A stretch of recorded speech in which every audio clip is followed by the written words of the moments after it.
Do you feel like her diagnosis eventually influenced your decision to go into ocular oncology? Yeah, it's again, it probably did, but exactly how, I don't know. I mean, I never really contemplated strongly going into medical oncology.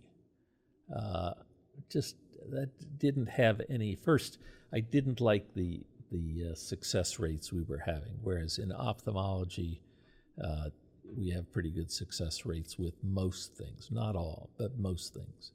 And you could make many patients better. But I did learn from my experience on there, again, how to talk to people about cancer problems and not become depressed about it, but being as open as you could.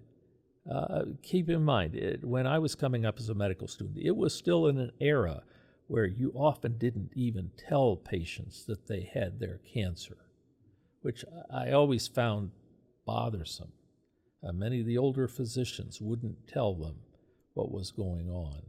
And one of the things I wanted to do early on is, as I got into ocular oncology as part of my fellowship, I found again that I could do it better than most of the other people, but I also thought I could do some things better than were being done. For example, when I got there, Dr. Shields would often say to the patient who had a melanoma, well, you have a tumor in your eye, and if we don't take care of it, you could get very sick.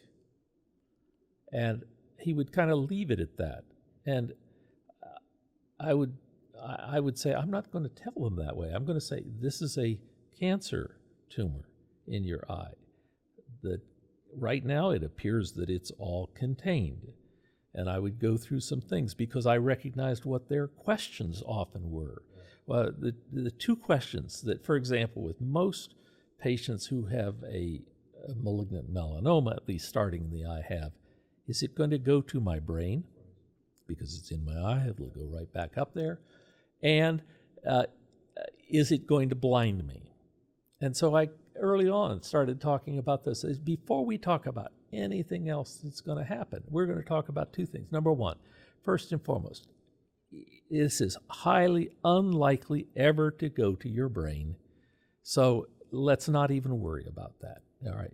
It can get out in the bloodstream and go to other places in the body, but that's not likely. So don't worry about that. Second one is, it's highly unlikely that this would ever go over and affect the other eye. So in any case, you are not going to be blinded by that. And you could just see them. Oh, that's so great that we know that.